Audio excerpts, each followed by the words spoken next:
Good morning students. आपके English में chapter number 6 है एक्सपर्ट डिटेक्टिव्स। इसको रीड करते हैं। इस चैप्टर के जो स्टार्टिंग में होता है, किसी भी चैप्टर के स्टार्टिंग में अगर बिफोर यू रीड है तो आप इन लाइंस को जरूर रीड किया करें। इससे काफ़ी हद तक जो स्टोरी है उसके बारे में पता चल जाता है briefly. Nishad, a boy of 7, also called Seven because his name means the seventh note on the musical scale। Nishad एक लड़का है 7 साल का, तो पर उसका 7 यानी 7 भी बोला जाता है क्योंकि 7 का मीन्स यहाँ पे संगीत का जो 7वां सुर है उसके नाम पे उसका नाम 7 रखा गया था, यानी उसको 7 भी बोलते हैं और निशाद भी। And his 10 years old sister Maya, और उसकी जो 10 साल की बहन है Maya, are very curious about one mister Nath. वो भी मिस्टर नाथ के बारे में जानने की बहुत ज़्यादा क्यूरियस यानी इच्छुक थी। देन वन डे, एक दिन, the children's marble rolls into mister Nath's room. उनका जो कंचा है, जो मार्बल कंचे होते हैं कांच की गोलियां, खेल रहे थे तो उनका वो कंचा लुढ़कता हुआ मिस्टर नाथ के रूम में चला गया। And Nishad gets a chance to see him, और निशाद को उसको देखने का मौका मिल जाता है। Is he a crook on the run. Crook on the run का मतलब होता है कोई भगोड़ा अपराधी, यानी भागा हुआ कोई अपराध, जिसने अपराध किया है और भाग चुका है पुलिस से दूर। Why is his face badly scarred, पर उसके चेहरे पे इतने ज़्यादा निशान क्यों हैं। Why has he no friends, और उसके कोई दोस्त भी नहीं है।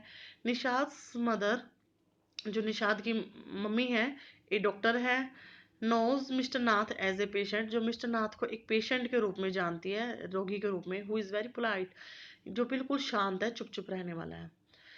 तो स्टूडेंट्स, इस स्टोरी के बारे में मैं थोड़ा सा बता देती हूँ आपको कि निशाद और उसकी बहन इस पूरे चैप्टर में ये है कि जो मिस्टर नाथ है उसके बारे में डिस्कस करते रहेंगे, उनके बारे में खोज खबर सोचते रहेंगे। भी ऐसा भी हो सकता है कि वो कोई अपराधी हो सकता है कि वो कोई गरीब हो सकता है कि उसके साथ कोई घटना हुई हो। तो वो दोनों पूरे चैप्टर में भाई बहन मिलके एक तरह से गैसी लगाते रहेंगे कि हो सकता है कि वो चोरी का सामान लूट के लाया हो, उसके पास बहुत सारा पैसा हो सकता है वो किसी का खून करके आए हो, मर्डरर हो वो। तो यही चलता रहेगा, और लास्ट तक भी उनकी यही बातें चलती रहेंगी, पर वो किसी डिसीजन पे नहीं पहुंच पाएंगे। तो स्टार्ट करते हैं lesson. As we walked back towards the clinic, seven said. जैसे जैसे हम क्लिनिक की तरफ जा रहे थे, सेवन सैड, सात बोला, he does not look anything like a monster Maya. सात वही लड़का निषाद है जो अपनी बहन को कहता है माया, विकी वे किसी राक्षस की तरह तो दिखाई नहीं देता। बट डिड यू सी, क्या तुमने देखा कभी, हाउ थिन ही इज, वो कितना पतला है। May be he is very poor, हो सकता है कि वो बहुत गरीब हो। And can not afford to eat, और उसे खाना भी ना मिलता हो, भी खाना के पैसे भी ना उसके पास हो। He can not be poor, वो गरीब नहीं हो सकता। If he is a crook on the run, हो सकता है कि अगर वो कोई भगोड़ा अपराधी है तो। आई टोल्ड हिम, मैंने उसे बताया, he is probably got millions of rupees stashed away somewhere in that room। हो सकता है कि उसने मिलियन यानी लाखों रुपए उसने अपने रूम में कहीं छुपा के रखे हो। Do you really think he is criminal Maya. Maya, Nishad Maya से ही बात कर रहा है, अपनी सिस्टर से। वो कहता है कि क्या तुम्हें लगता है कि ही इज ए क्रिमिनल, वो कोई अपराधी है। ही does not look like one, वैसा कुछ दिखाई भी नहीं देता। निषाद लुक डाउटफुल, फिर निषाद काफ़ी डाउटफुल, हैरानी वाली स्थिति में आ जाता है, यानी संदेहग्रस्त बोल सकते हैं। Of course he is one, 7, I said, मैंने कहा हो सकता है कि वो हो 7। And he certainly is not starving, और वो कोई अकाल या भुखमरी में नहीं है।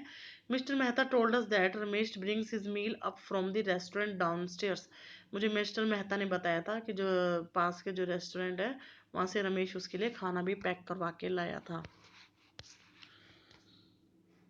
But Maya, mister Mehta told us he does not work anywhere. पर माया, निषाद अब कह रहा है कि माया, मुझे मिस्टर मेहता ने तो बताया था कि वो कोई काम भी नहीं कहीं करता।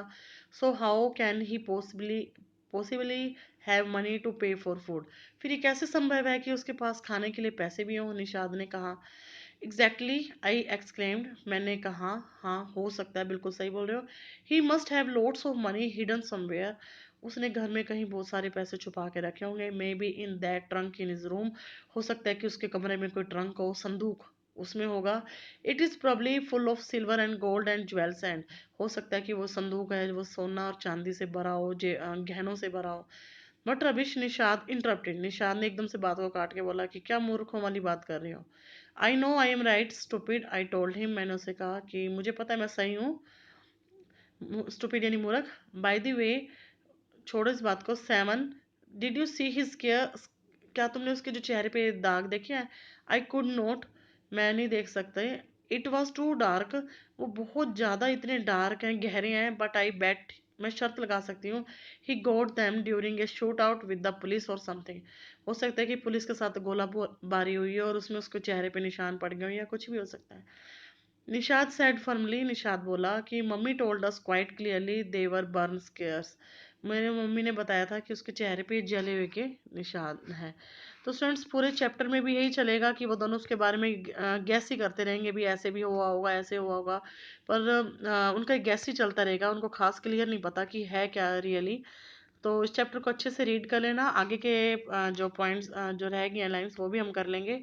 तो इससे related question answer word meaning जो भी टेक्सचुअल वर्क है वो हम कर लेंगे बाद में। Okay students.